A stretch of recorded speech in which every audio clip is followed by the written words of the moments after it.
Hello, you're watching TVP World Talks. I'm Jonasz Lewicki.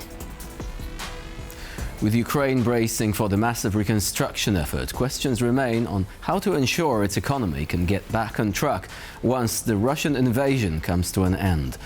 With many focusing on infrastructure and financing, it is the human capital that will prove crucial to rebuild the war-torn country. But with many Ukrainians building a new life abroad, many of them suffering from the loss of their homes, communities and general wartime trauma, can Kiev create enough incentives for them to come back? Joining us here today is Kateryna Osadcha, civic activist and founder of the Osadcha Foundation. Hello and welcome to TVP World. Hello, good morning. So would you agree that it is the question of people, not investments in themselves, not rebuilding infrastructure, but reviving society in Ukraine that is going to be crucial for the process of reconstruction once the war comes to an end? Let's say, thank you for a question. Let's say it's in general, we should fix every step in the future, and we should fix every step now, not just infrastructure, but also people who should stay in Ukraine or who will come back to Ukraine when the war will finish, or even they come back now. So we looking forward to build this society system to make them believe in Ukrainian in general, and make them feel that they really helpful for reconstruction and for everything what we're doing in Ukraine. What are going to be the main challenges to incentivize these returns? I mean, we've already mentioned some people basically living abroad. They might have moved there with their families. They might have new jobs. Some of these jobs might be pretty lucrative and the living conditions might be quite decent. So do you think that the mere fact that the war is over will be enough to convince them that it is time to return? Or will they need some additional incentives there? I'm sure they will need additional incentives, but the first, everyone need in Ukraine or abroad, it's to understand that it's safe enough, because it's the main point in general. It's to be safe. And after war will finish, I'm sure a lot of Ukrainians, and now a lot of Ukrainians thinking to come back to Ukraine. And of course, to see them loved ones, to be with them loved ones. It's the point. And of course, to have more possibilities in Ukraine and to see these possibilities. And that's what we are doing in my foundation. We are showing the possibilities of Ukrainian markets, and we are showing the possibilities to the young people. And of course, we're trying to looking forward to what business need, to what country need, inside the war or outside the war, or when the war is finished.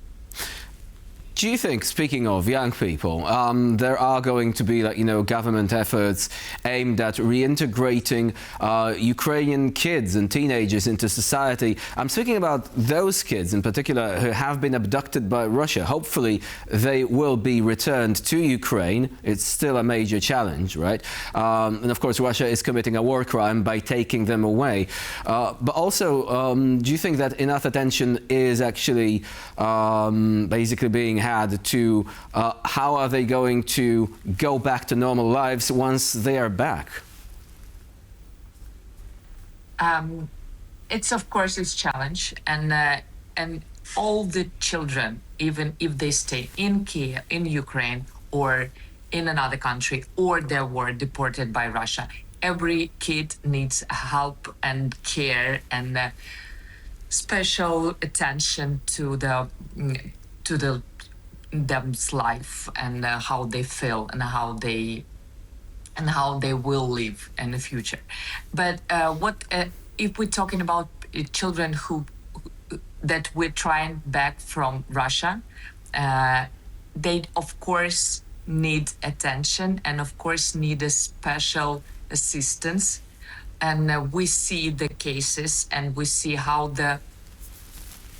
we see the real war crime, and we know, and of course the special government agencies are working on it, and it makes step by step. It's not a quick story to bring kids back from Russia, but and government makes the big work on it, and we see that almost every month we have kids who coming back from Russia to Ukraine, but it's still the thousands of them there.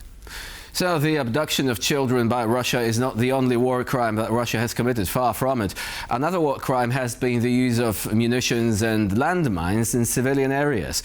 Do you think that it might be a serious problem to convince, for example, people from smaller communities, villages, to come back and resume farming activities if they know that their fields, their orchards might actually have landmines or other explosives running around? It's a serious risk to life and limb. And of course, it's going to take a long time to complete this demining effort.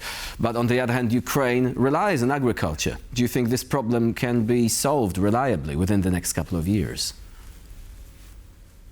I believe it can be solved because we can see the really big examples. We saw how I live in Kiev, so just in 30 kilometers from my apartment there were Russians in Bucha and Irpin, and there was really heavily war crimes there that So I believe that and since 4 years now, it's a beautiful city site now, and it's the people living there with the kids. And of course, it's still dangerous because of the missiles attack almost every week. But in European Bucha and this area, people live in happy and really good life. So it was demining and it took time, of course, like 2 years to rebuild the old constructions, and it's still we can still see the touch of the war, but people live there. So I believe, and we have a really new technologies for demining and the agriculture as well. So, and it's still really growing really fast, and so I believe it will work, and I believe we just need to finish the war, and we'll manage it really fast. And do you think that enough attention is being basically brought to the question of psychological support? Right? We've already mentioned that with children, but it applies to pretty much everyone. I mean, if a family left their community, the last thing they saw was their house on fire, or their neighbors being gunned down by Russian troops, or dying as a result of a drone explosion, this trauma will remain. Do you think that some people will still be very wary of returning just because these memories linger? And even though they love their country, they are also struggling to come to terms with what they saw during the conflict? We can see since 4 years, since 4.5 years of full-scale invasion, we can see a big, really different stories. We can see people who, in our big surprise, returning to them homes and into the occupation. And it's a big problem for Ukraine because they're returning to homes, even in occupation, occupied by Russia. And of course, it's depend of the cases. It's not every human are the same. And I can see, of course, we should work with trauma. We should work with this war crimes past, and we should of course we should manage it inside the society and outside with the personal cases. But what I can see, we can say in general that someone will not return because of the trauma and someone will return. It really depends on the human. I live in Kiev with my kids, so I can see with myself that I can really understand why I'm here and what I'm doing here. But I can really clearly understand people who live abroad, because it's still really dangerous in Kiev, in different cities, and in close to Donetsk or close to in Kherson. It's unbelievable dangerous. So we should just if it will reflect to all of people, of course. But I believe, and I can see that it's in a different way of this tragedy inside, And do you and a believe, different amount right, of this feeling. do you believe that justice is also something that is going to be achieved? I mean, Russian war criminals are still at large, many of them, of course, in the highest echelons of power, people who made these decisions, who issued orders for Ukrainian communities to be attacked with drones and missiles. Are you not afraid that following some sort of peace agreement, the West will be pushing for the sort of peculiar reconciliation whereby there will be lots of talk of forgiveness and there will be no mechanism for bringing these war criminals to justice, and as a result no closure for many people who suffered as a result of this invasion? That's what I'm afraid of, because we can clearly see that the reminds all the what we remember inside the country, what we still remember every day from every explosion.